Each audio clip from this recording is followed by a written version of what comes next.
Hi all of you, a very good evening and welcome to today's live session. This is Gayatri here. I see a lot of you have already joined the session. So today, as you all know, today we are going to be discussing the questions for SSC CGL Tier 1 Quantitative Ability section. I've taken questions from last week's All India mock examination. The first question is this: if x by y is equal to 5 by 7, then find the value of 5x squared minus 17xy plus 9y squared by y squared. So very easy question. How do you solve this? See, this whole term you have to divide it by y squared. So what are we doing?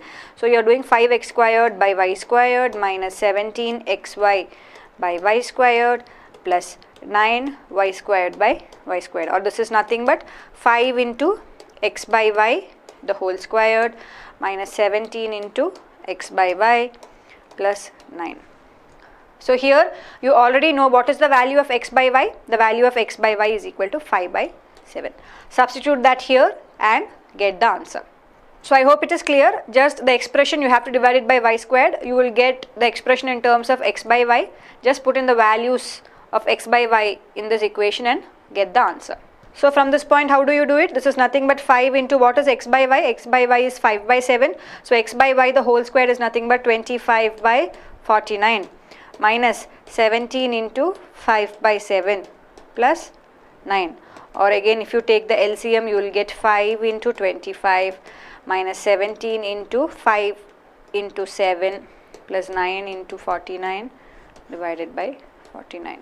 So when you solve this you will get the answer as, so it is minus 29 by 49. See, actually if you look at the figures itself, right, you know that the answer is going to be negative. When you look at the options, there is only one negative option.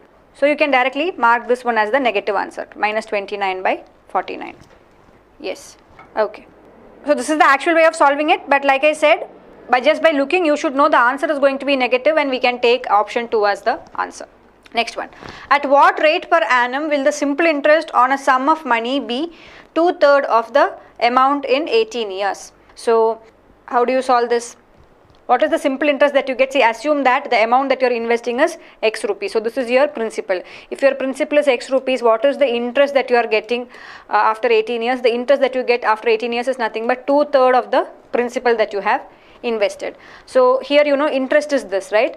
What is the simple interest? Simple interest is equal to P into N into R by 100. Here what is P, or the amount that you have invested is x rupees, and what is N, number of years, that is 18, and R by 100. Just solve for this and you will get the answer. Yes, so what do you get? You get R is equal to, this is 9, so you have 100 divided by 27. So 100 divided by 27, that is equal to 319 by 27. That is option 2. Yes. Next one. Two trains travel in opposite directions at 80 km per hour and 100 km per hour respectively, and a man sitting in the slower train passes the faster train in 20 seconds. The length of the faster train is dash.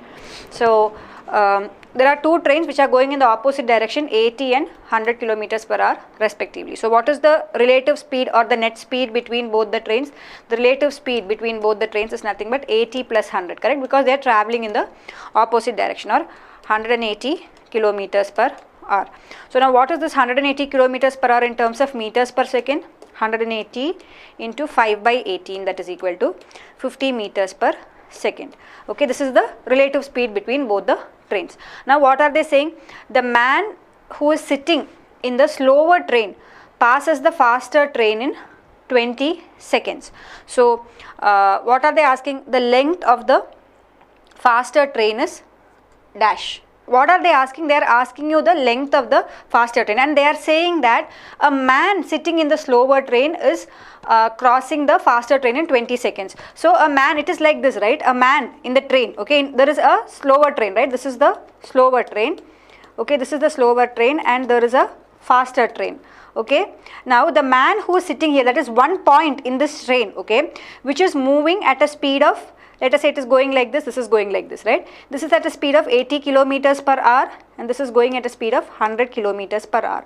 This point, okay, or this man in this, that is he is starting from this point, right? To cross this full train, he is taking 20 seconds, or this point which is moving at 80 kilometers per hour takes 20 seconds to cross this full long train. So they are asking you the length of the faster train. So what is it? It is nothing but what is the speed of this net speed between this point and this train. See, this point or this man is traveling at 80 km per hour, right? That's what we consider because he is sitting inside the train, so he is moving with this speed. So the net distance of this faster train or this length, right, is nothing but this 50 into 20, correct? This point to move from here till here, that is to cross this full train, it is taking 20 seconds and the net speed or the relative speed is 50. So the length of the faster train is 1000 meters.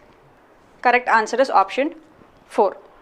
See, what are they saying? There is a man who is sitting in the slower train and he is basically crossing the faster train in 20 seconds. So it is like a point, right? The man is like a point inside the train which is moving with a speed of 80 kilometers per hour and this train is moving with a speed of 100 kilometers per hour.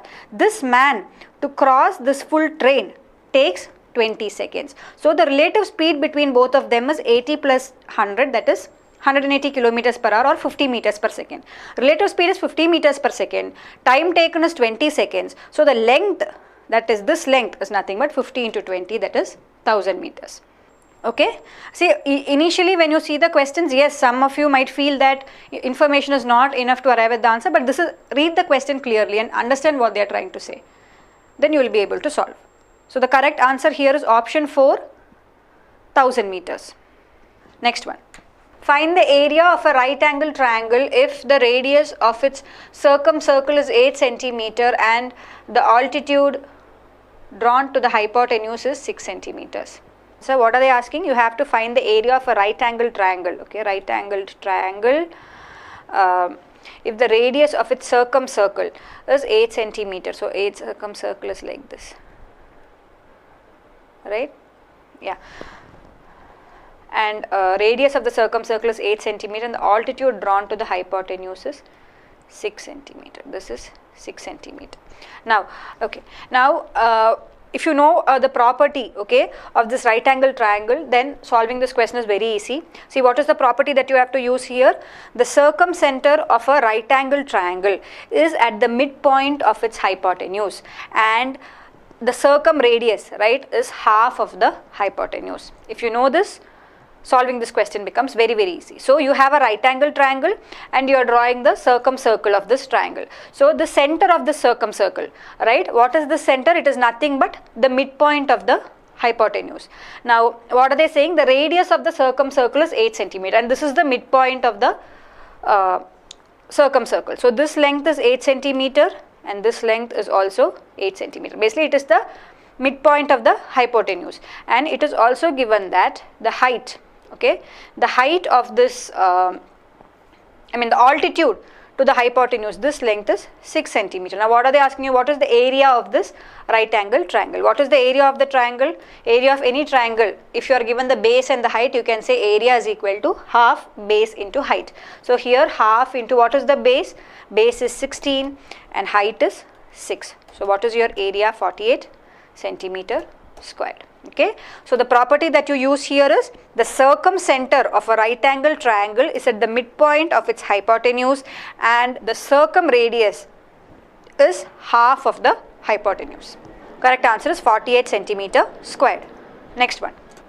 The base of a right pyramid is a square and the length of the diagonal of the base is 14 root 2 meters. If the volume of the pyramid is 4508 meter cube, then its height is dash. How do you solve this? The base of a right pyramid is a square.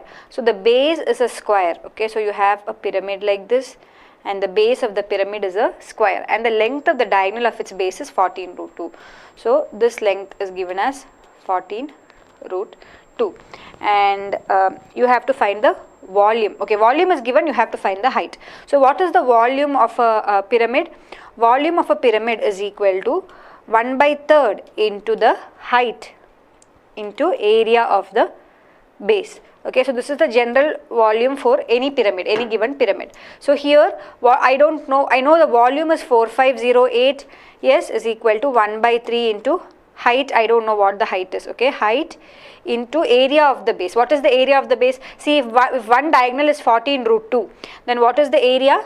I can either take, if this is a root 2 is 14, right, a root 2 is 14 root 2, or I can say a is equal to 14.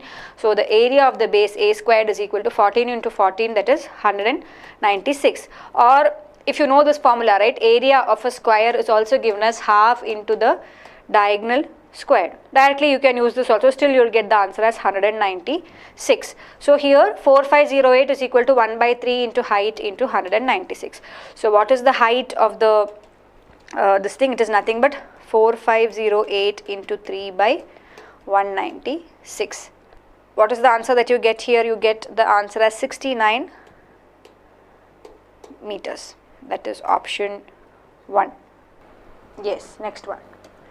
If cosec square theta plus cot square theta is equal to 3, then the value of cot square theta is equal to dash. Again, you just have to rearrange the given terms so that you arrive at the answer. What will be the answer for this one? Cosec square theta plus cot square theta is equal to 3. See, you know this identity, right? Cosec square theta minus cot square theta, that is equal to 1. You have to just apply this here and get the answer. So what do you get? You have cosec square theta is equal to 1 plus cot square theta, or put that here, you will get 1 plus 2 cot square theta. Yes, see, I am, instead of this cosec square theta, I am putting it as 1 plus cot square theta. So I get 1 plus 2 cot square theta is equal to 3, or I can say cot square theta, that is equal to, this will go this way, 2 by 2, right, 2 by 2, that is equal to 1. So cot square theta is equal to 1, or cot theta is equal to 1, or I can say theta is equal to 45 degree. Now what are they asking? What is the value of, I think it was cot 2 theta. Okay, I think the question was what is the value of cot 2 theta. So cot 2 theta, that is equal to cot 90, right, which is equal to 0. See, if the value was what is cot square theta, then you could have said, you should have said cot square theta is equal to 1. Yeah, so here they are asking you what is the value of cot 2 theta. So cot 90, that is 0. Yeah, Shrikant, like how you said, if it was cot square theta, then you can say the answer is 4. But I think in the paper, it was, they were asking what is cot 2 theta. So if the question was cot square theta, then yes, your answer is correct. Answer is 1. But question was what is cot 2 theta. Next one. What is the simplified value of 2 by cot A plus tan A? Again, very easy. You just have to rearrange the given terms, right? You have what is cot A? Cot A is nothing but cos A by sin A, and similarly what is tan A? Tan A is sin A by cos A, or this is nothing but 2 by, if I take the LCM, yeah, 2 by cos squared A plus sin squared A divided by cos A sin A, or that is equal to 2 cos A sin A by cos squared A plus sin squared A is 1. So what is 2 sin A cos A? 2 sin A cos A is nothing but sin 2A. Option is 2. You can also put in the values, like you can put in A is equal to 45 degree and cross check with the options. Yes, that's also possible. Okay, so see, for such questions, if you are not able to solve it this way, the other way you could approach is it, just put in the value for angles. Like if you put 45, yes, you will have cot A will be 1 and tan A will be 1. Similarly, you can put the values here and try. Okay, sec 2A, sin 2A, put in the values as 45 and try. That is also possible. Next. A man rows to a place 42 kilometers apart and back in 14 hours. He finds that he can row 7 kilometers downstream and 3 kilometers upstream in the same time. The speed of the stream is dash. What are they saying? He can row 7 kilometers downstream and 3 kilometers upstream in the same time. So let us assume that the speed of the man in still water is u and the speed of the river is v. So what is the time taken to row 7 kilometer downstream? It is nothing but 7 divided by u plus v. Similarly, what is the time taken to go 3 kilometers upstream? It is nothing but 3 divided by u minus v. They have given these two times are equal. or you can equate these two. Similarly, they are saying that a man rose to a place 42 kilometers apart and back in 14 hours. So what does he do? 42, what is the time taken to row up and down? That is nothing but 42 divided by u plus v plus 42 divided by u minus v. Put together, right? This is the time taken to go downstream and this is the time taken to go upstream. Put together, when you add these two time, it comes to 14 hours. So, or I can say 3 by u plus v plus 3 by u minus v, that is equal to 1. So now you have two equations. You just have to solve for these two equations and find out the value of the speed of the stream. Or here you have 7u minus 7v, that is equal to 3u plus 3v. Okay, or you can find the relationship between u and v as 4u, that is equal to 10v, or u is equal to 10 by 4v or 2.5v. Yes, this is what you get from the first equation. So you can actually put that in the second equation and find out. They are asking you for the speed of the stream, so you have to find out the value of v. So just put in this value here for u and find out what is v. So you have 3 by 2.5 plus 1, that is 3.5v plus 3 by, here you have u minus v, that is again 2.5v minus v, that is 1.5v, that is equal to 1. Or again, what is 3.5? 7 by 2, 1.5 is 3 by 2. You can solve that way and get the answer. So what will you get? You will get, instead of taking it as 3.5, you can take it as 7 by 2, right? That will be easier to solve.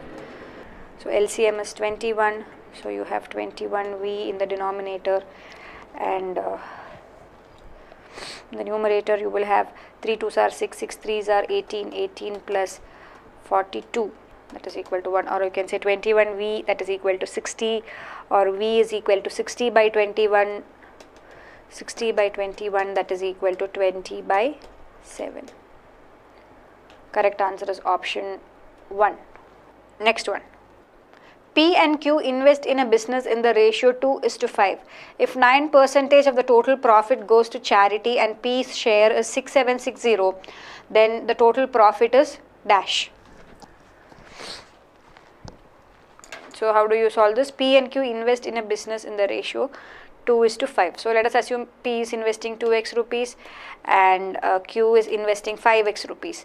Now what are they saying? They are saying if 9% of the total profit goes to charity, the share of P is 6760. Okay, 9% is going to profit. So if I'm 9% of the profit goes to charity. So remaining 91%, okay, of the profit is being shared between these two. Okay, out of this 91%, what is the share of P? The share of P is nothing but this 2/7 of this 91%. Correct? See, what is this 6760? The 6760 is nothing but 2/7 of the profit that is being shared, right?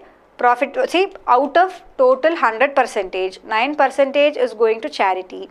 Out of the remaining 91%, 2/7 of the profit shared, or 2/7 of this 91% profit that is being shared is going to P. Correct? So what is the profit which is actually shared between these two? The profit that is shared between both of them is nothing but 6760 into 7/2. This is the profit that is being shared between both of them. Now what does this 6760 into 7/2 accounts for? This accounts for 91% of the total profit. So what should we find out? We have to find out what is 100% of the total profit. So just cross multiply. Yes, see what is 6760 into 7. This, if you cancel this, you will get 3380. Correct? So you have here 3380 into 7 into 100 divided by 91. So this will be the total profit. Just solve for this and you will get the answer. So here you have, right, you will have 13 into 7 is 91, correct? Then 13 will again get cancelled. Here you will have 260. So your answer will be 260. Correct answer is option 3. Okay, I hope it is clear. See, out of a total 100% of profit, 91% is being shared between these two and 9% is going to charity. Now out of this 91%, the share that P gets is 6760, or the 6760 is nothing but 2/7 of this profit that is being shared, or I can say the profit that is being shared is nothing but 3380 into 7 rupees, which is accounting to 91% of the total profit received. So what is 100% of the profit received, or what is the total profit received? Just cross multiply and solve. You will get the answer as 26,000. Next one. The heights of a cone, cylinder and a hemisphere are equal. The radii are in the ratio 4:5:6. The ratio of their volumes is dash. What is the volume of a cone? Volume of a cone is 1/3 pi r squared h. Volume of a cylinder is equal to pi r squared h, and volume of a hemisphere is equal to 2/3 pi r cube. So you have to put in the values and get the answer. So here what are they saying? The height of a cone, cylinder and hemisphere are equal. Okay. Now what is the height of a hemisphere? So you have a hemisphere is something like this, right? So height of a hemisphere is nothing but its radius, correct? So according to here, whatever is given in the question, see what are they saying? I am going to assume that the radius of the first one, right, cylinder, radius of the cylinder is 4 centimeter, and the radius of the radius of the cone is 4 centimeter, radius of the cylinder I am taking it as 5 centimeter, and radius of the hemisphere. Okay, so let us take this R1, R2 and R3 so that it's clear. So you have radius of the hemisphere is equal to 6. Yeah, they are in the ratio 4:5:6. So I am just going to take 4 centimeter, 5 centimeter and 6 centimeter. Now what are they saying? The heights of the cone, cylinder and the hemisphere are equal. So if the radius of the hemisphere is 6 centimeter, this 6 is equal to the height of the cone and the height of the cylinder, correct? Now just put in these values here. So what will be the volume of the cone? That is nothing but 1/3 into pi into, here you have instead of r you have 4. So 4 squared into h. What is h here? h is 6. Here you have 1 by pi into, again what is r2? r2 is 5. 5 squared into 6. So here again you will have 2/3 pi into what is r3? r3 is 6 cube. So just find out this ratio. This pi will get cancelled, and here 6 you will be left with 6 squared. So you have to do there is 16 by 3 is to 25 is to, you have 2 into 6 squared, right? That is 36 into 2, that is 72 divided by 3, or this is equal to 16 is to 75 is to 72. When you take out the LCM and cancel this is what you get. Correct answer is option 2. Okay. Yes. So here what did we do? See, what is the height of the hemisphere? It is nothing but the radius of the hemisphere. Since they have given the radius is in the ratio 4:5:6, I assume that one radius is 4, the other one is 5 and the radius of the hemisphere is 6. So the height of the cone and the height of the cylinder is nothing but this 6 centimeter. Okay, and then you just put in the values and solve. Next one. The length of the side of a square is 8 centimeter. Find out the radius of the inscribed circle of the square to that of its circumscribed circle. So if you draw the figure, then solving this question is very easy. You have a square, and so you have the square, side of the square is 8 centimeter. Okay, you have to find the ratio of the radius of the inscribed circle. Inscribed circle is a circle that is coming inside the square, and circumscribed circle, that is the circle that is coming outside the square. So here this is 8, and what are they saying? Okay, ratio of the radius of the inscribed circle to the circumscribed circle. So this length, yes, this length you know is 8. Okay, this length is 8 centimeter. So if I take this to be O and this to be T, what is this length? This is 4 centimeter. So now what is the radius of the inscribed circle? The radius of the inscribed circle is nothing but 4 centimeter. See, basically this is the side of the square, right? So this is the center. So this is the radius of the circle that is coming inside. So that is nothing but 4 centimeter. Now next I have to find out the radius of the circle that comes outside, or the circumscribed circle, which is the radius of that circle, that is nothing but this length, or that is half of the diagonal, right? So what is this? See, if one side, this is 8 centimeter, right? What is the diagonal? The diagonal is nothing but a root 2 or 8 root 2. This is the diagonal.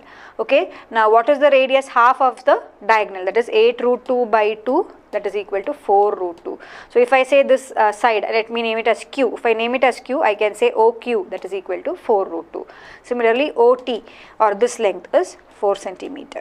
So the radius of the inner circle is 4 centimeter and the radius of the outer circle is 4 root 2 centimeter. Now what are they saying? They are asking you to find the ratio of this radius. So that is nothing but 4 by 4 root 2, that is equal to 1 by root 2. Yes, a very, very easy question. Option 4. Next one. If the length of a chord of a circle at a distance of 5 centimeter from the center is 14 centimeter, then the diameter of the circle is dash. See, the perpendicular from the center of a circle to a chord will bisect the chord. So if the length of this chord is at a distance of 5 centimeter, that means that this is nothing but 7 and this is 7. So you know this is 7 centimeter, this is 5 centimeter. So what is this? This is the radius, right? Or radius of the circle is nothing but root of 7 squared plus 5 squared, that is equal to root of 49 plus 25, or that is equal to root of 74. Now if this is the radius of the circle, what is the diameter? Diameter is nothing but 2 times the radius, 2 into root of 74, that is option 2. Next. If the length of the side AB of a rhombus ABCD is 10 centimeter and angle ABC is equal to 60 degree, then the length of AC is dash. Again, a very, very easy question if you are able to draw the diagram. And so you are given a rhombus, okay, ABCD. If I name it this way, they have given angle ABC is 60 degree. Then the length of AC is dash. So you need to know the length of this. See, you know this is 10 centimeter and this is also 10 centimeter. This is also 10, this is also 10. So from this, what do you understand? You understand that here in this triangle, if I consider the triangle ABC, yes, 2 sides are equal. So if 2 sides are equal, the corresponding opposite angles are also equal for this triangle ABC. Or what can I say? I can say these 2 angles are going to be equal. That is, angle BAC and angle BCA will be equal. Yes, because the corresponding opposite sides are equal. So what should these angles be? See, we know already this is 60 degree. So put together these 2 angles have to be 120 degree, and each angle has to be the same, means 120 divided by 2, or this is 60 degree and this is also 60 degree. If these 2 are 60 degree, now this full triangle ABC, right, I can say it's an equilateral triangle. So what is the property of an equilateral triangle? All 3 angles are 60 degree and all 3 sides are same. So if this is 10, this is 10, this should also be 10. So the correct answer here is option 3, 10 centimeter. See, in square all the angles are 90 degree, right? All these angles are 90 degree and all the sides are same. Yes, in rhombus you have only, like, all the angles are not 90 degree in rhombus, but all the sides are equal. Okay, so you can never say that rhombus and square are equal. Yes, square is a special case of a rhombus where all the angles are becoming 90 degree. That's what you can say. Next one. If a regular polygon has each of its angles equal to 2 by 3 times of 2 right angles, then the number of sides is dash. So here you can use the formula, right? See, if you have a polygon, okay, and if for that polygon, if I say the number of sides of this polygon, regular polygon is x, then I can say that the interior angle, okay, the interior angle is given by the formula 2x minus 4 divided by x into 90 degrees. Now what is given here? If in a regular polygon has each of its angle equal to 2 by 3 times of 2 right angles. Of 2 right angles means 90 plus 90 or 180 degrees. So each interior angle is equal to 2 by 3 into 180, that is equal to 120 degree. So you can just put it here, 120 is equal to 2x minus 4 by x into 90, or from here you just solve for x. See, without even doing this, you know that the regular polygon which has sides which is equal to angles which is equal to 120 degrees, nothing but a hexagon. So a hexagon has 6 sides. So at this point itself, when you get the angle as 120 degree itself, you can say the answer is option 1, 6. Okay, you needn't even solve. But in case you are getting an angle which you don't know exactly what the number of sides can be, then might be you can solve it, but otherwise not required. See, you know that in a hexagon, okay, in a regular hexagon, each angle is 120 degrees. See, if it was a pentagon, you already know the angle is 108 degree. Yeah. So if it is a known value like this, from this point itself, when you know that 2/3 of 180, that is each interior angle is equal to 120 degree. That means that the number of sides has to be 6. It has to be a hexagon. Okay. If you don't know this, right, that a hexagon, interior angle of a hexagon is 120 degree, at this point you can just solve. 4, 3, so you will have 4x, that is equal to 6x minus 12, or 2x, that is equal to 12x is equal to 6. This is how you solve it. Correct answer is option 1. Next one. So for this question, let's just draw the figure. What is given? From the top of a 60-meter high cliff, the angles of depression of the top and bottom of a tower are observed to be 40, this is degrees, right, and 60 degrees respectively. The height of the tower is dash. So you have a 60-meter cliff. So from this you are observing means angle of there is a tower here. You are observing this tower. So angle of depression on the top and the bottom of the tower. Yes, this is your ground. Now this angle of depression is given as, this is 45 degrees and this is given as 60 degrees. Yes, so this is your cliff, right, this is your cliff and this is your tower. So from this you are viewing the tower at an angle of depression of 45 degrees and 60 degrees respectively, the top and the bottom. So this length you know is 60 meters. Now what are they asking you? The height of the tower. So this is what you have to find out. Let's take it as x. You have to find out the value of x. So let us just put some A, D, B, C. If we put some letters here, it will be easier for us to write down. So here, now first what do I find out? See, if I consider this triangle AED, using this triangle AED, I can say tan 45. What is tan 45? Tan 45 is equal to AE by ED.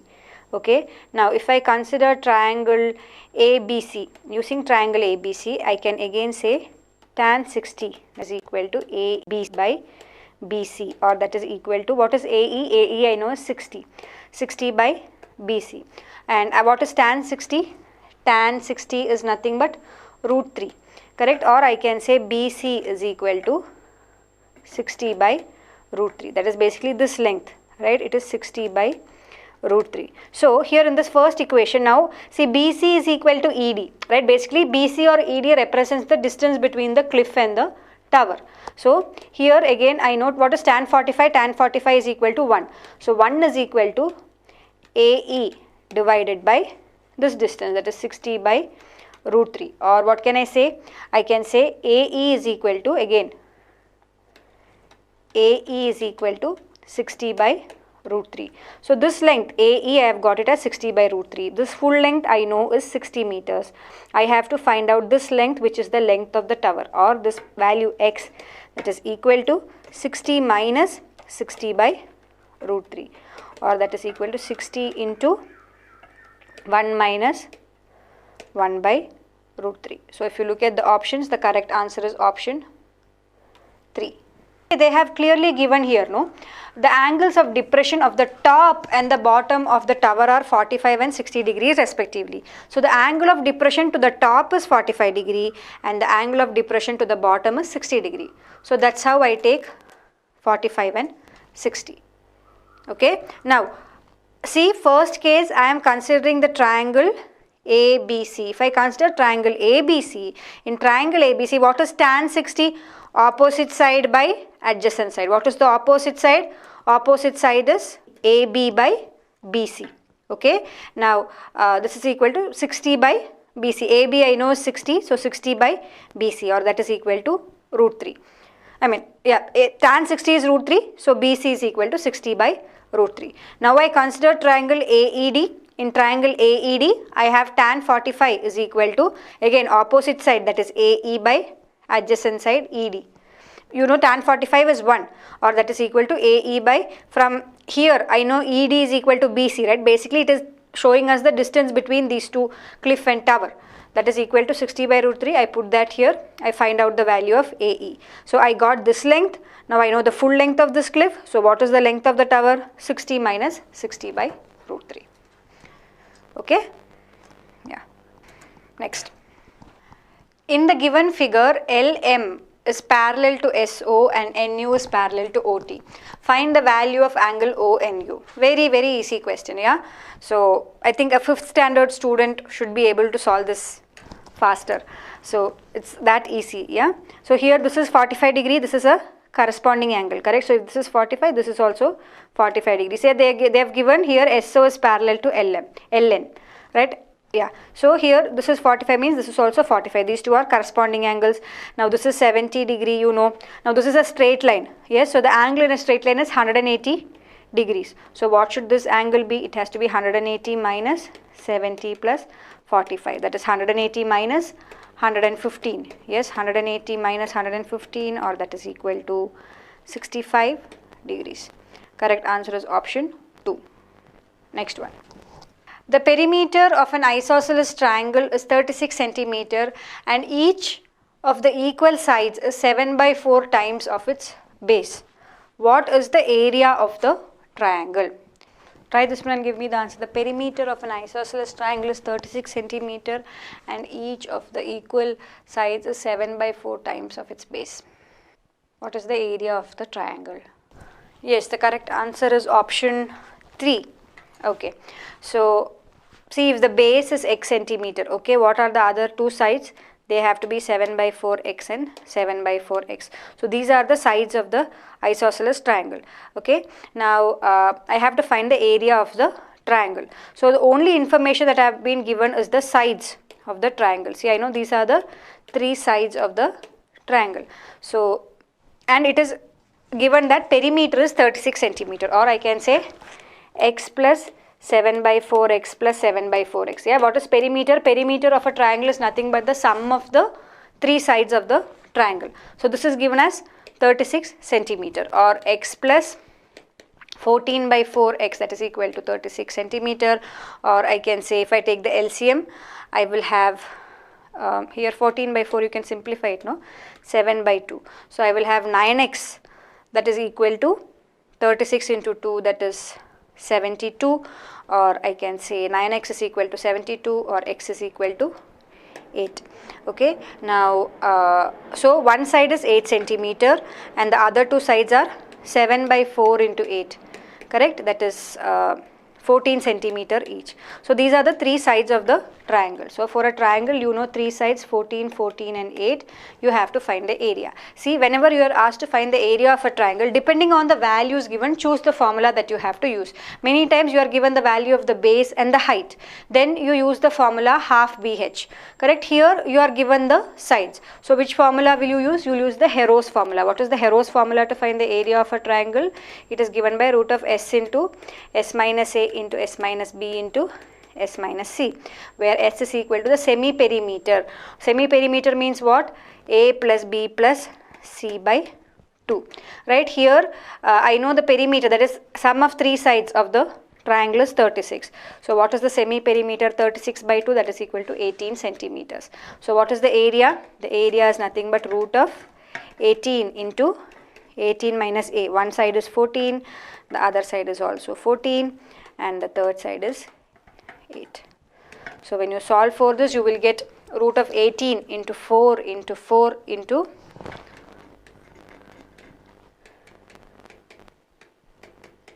10, or that is equal to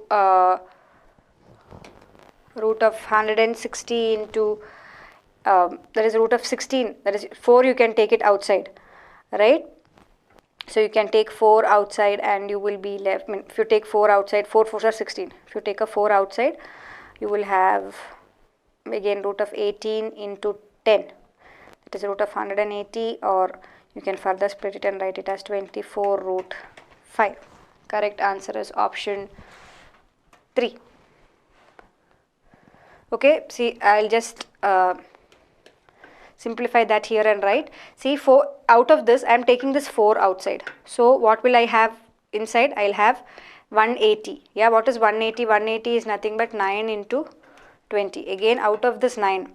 Yes, 9 into 20 is again nothing but 9 into 5 into 4. So out of this 9, I am again taking this 9 outside, means I'll have 4 into 3, that is 12. So 12 root 5 into 4. Again, if I take this 2 outside, I'll have 24. 24 root 5. That's how it is got. Okay, I'm just explaining it here. Correct answer is 24 root 5. Next one. After 2 successive discounts of 15% and 25%, an article is sold for rupees 17340.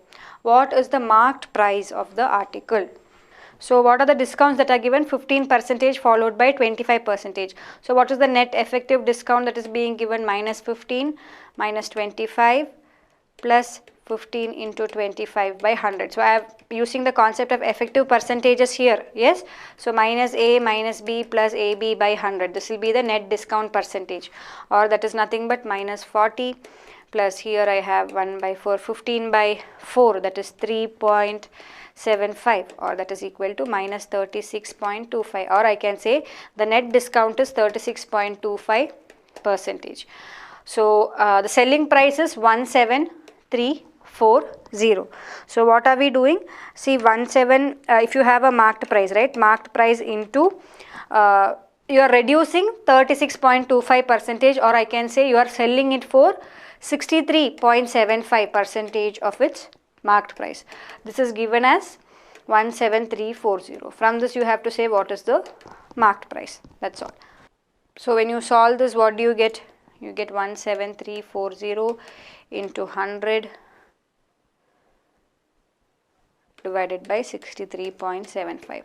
So that is equal to 27200. That's what you get as the answer. See, if you are not using the concept of effective percentage, how will you do it? So if marked price is M, yes, first you are giving a discount of 15%, or you are giving it for 85% of its value. Then again a discount of 75%. When you are doing this, you are finally selling it for 17340. So this will become 3 by 4 and this will be 17, right? 85. Yeah, 17 divided by 20. Okay, or I can say the marked price, that is equal to 17340 into 20 into 4 divided by 17 into 3. Okay, you can solve it like this also. So again 3 will go here. You will have 5780 into 20 into 4 by 17. You solve this way also, you will get the answer as 27200. I think this is the easier way, no, in this case, because calculation wise I feel this calculation is easier because we are able to represent it like fractions like this, and I think we will be able to arrive at the answer faster. Whichever is comfortable for you, you can choose. Anyway, the answer will be 27200. Yes. Next one. Rajesh can do a piece of work in 3 days.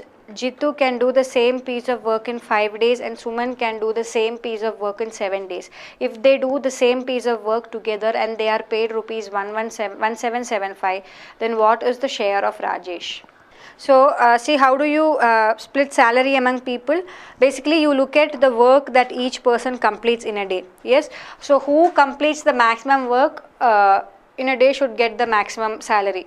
Yes, so here if you see Rajesh, yes, Rajesh in 1 day will do 1/3 of the work. Jitu in 1 day will do 1/5 of the work, and Suman in 1 day will do 1/7 of the work. So in what ratio should they be given their salary? The salary should be given between them in the ratio 1/3 is to 1/5 is to 1/7. Now if you are given 1775, now what will be the share of Rajesh? The share of Rajesh will be 1/3, 1/3 of the 1/5 plus 1/7 into Okay, either you can do it this way, or again you can take the LCM of 3, 5, 7 and see how many units of work each person's complete in a day, so that you can omit the fractions and then solve also. Okay. See, this is one way of solving it. The other way would be to find out the LCM of 3, 5 and 7. So once you get the LCM, you will be able to find out how many units of work each person does in a day. Using that, you can equate the same way and solve. In that case, there won't be any fractions involved. So when you solve this, you will end up getting the answer. See, 1 by 3 divided by, here you will have 35 plus 21 plus 15 divided by 3 into 5 into 7, that is 35 into 3. Yes, so this 3 and this 3 gets cancelled, and you are left with into 1775. So 35 plus 21 plus 15, that is 71. So you have 35 divided by 71 into 1775. So that is equal to 875. Option 1. Next. If x plus 1 by x the whole square, that is equal to 2, then find the value of x to the power 94 plus x to the power of 90 plus x to the power of 82 plus x to the power of 78 plus x to the power of 64 plus x to the power of 60 plus x to the power of 54 plus x to the power of 50. See, such type of questions are very common in SSC CGL papers. So how will you approach this? If you do proper rearrangement, then arriving at the answer is easy. See, what is x plus 1 by x the whole squared? This is nothing but x squared plus 1 by x squared plus 2 into x into 1 by x. Yes, this and this will get cancelled. So I have x squared plus 1 by x squared plus 2. Now this is equal to 2. So this 2 and 2 will get cancelled. Or I can say x squared plus 1 by x squared, that is equal to 0, right? Or I can say x to the power 4 plus 1, that is equal to 0. So this is what I get from this given statement. Now I have to find out the value of this expression. So here, see, I can regroup this expression in such a way that I am getting this x to the power 4 plus 1 term. Okay, how do I regroup it? If I consider these two together, this is nothing but x to the power of x to the power of 90, yes, into x to the power of 4 plus 1. That is nothing but x to the power of 94 plus x to the power of 90, correct?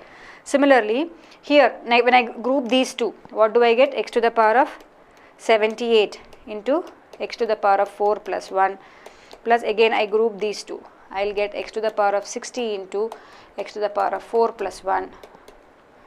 And again I will have x to the power of 50 into x to the power of 4 plus 1. So here I know all these terms are equal to 0. Yes, if all these are equal to 0, the net answer is also going to be equal to 0. Correct answer is option 3. Very, very easy question, no? Next. How many numbers are there from 200 to 410 which are completely divisible by 2 and 7? So the numbers which are completely divisible by 2 and 7, that is basically you have to find out the multiple of 14, correct? Numbers who are multiples of 14, yeah? They will be completely divisible by 2 and 7. So if you look at the number 200, yes, which is the closest multiple of 14 near 200? Near 200, the closest multiple of 14, see, you know 14 into 14 is 196. Similarly 14 into 15, okay, 14 into 15, that is equal to 210. Okay, now next, similarly close to 400, which is the multiple of 14 that is there. Similarly, you know 14 into 25, okay, you know 14 into, that is, see, you know 14 into 30, very easy, you know 14 into 30 is 420.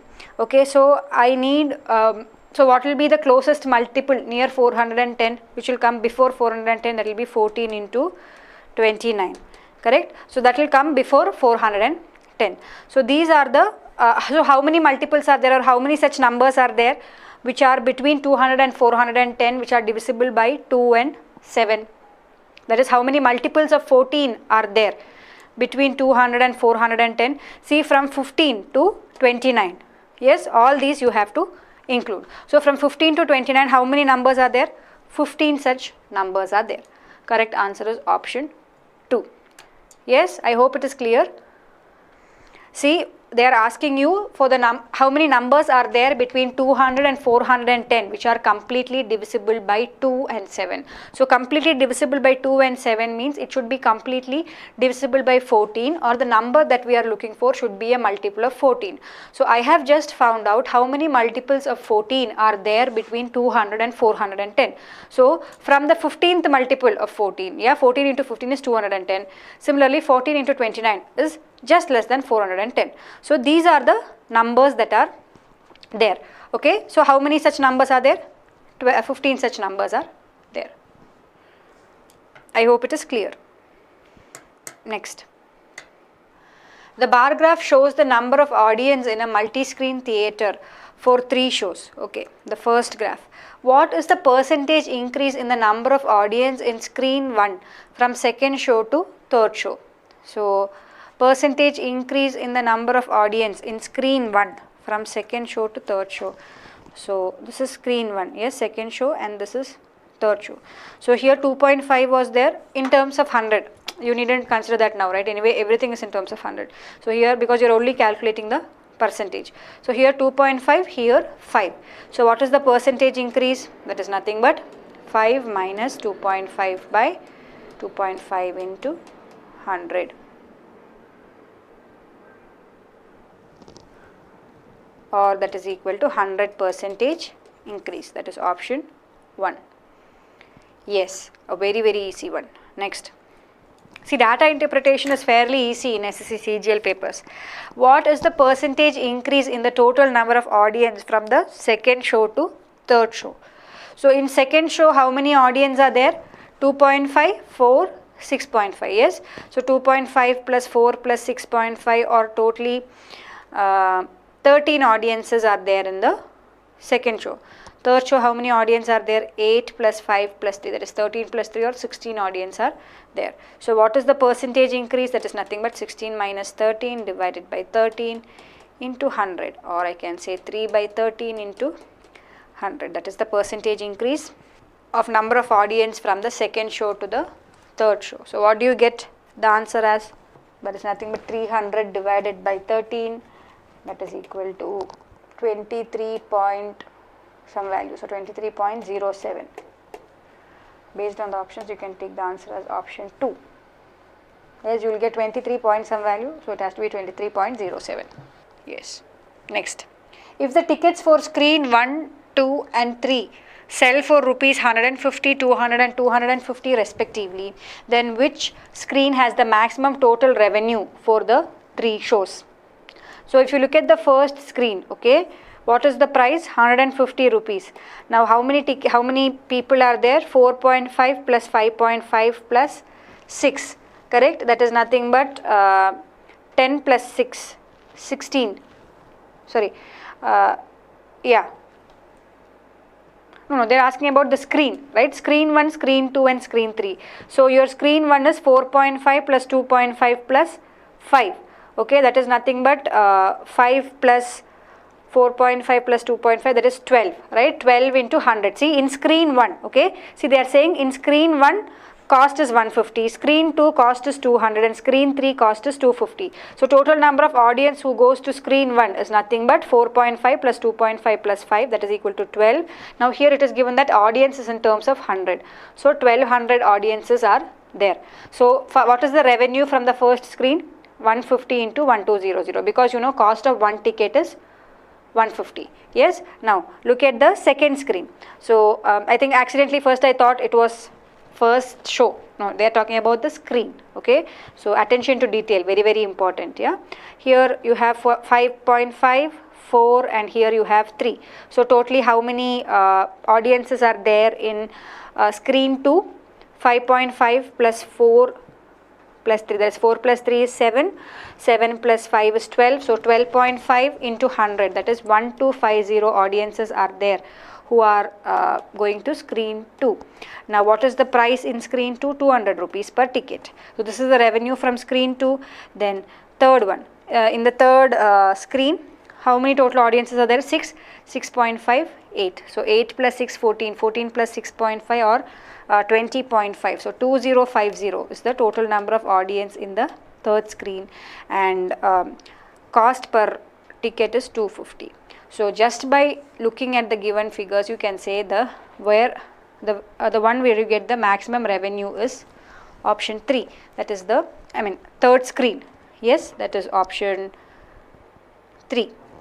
Okay, see, you need not calculate the exact value even as you get these numbers, right? See, you have 1200 audience here, 1250 audience here, here you have 2000 audience. If you look at the ticket price is also increasing.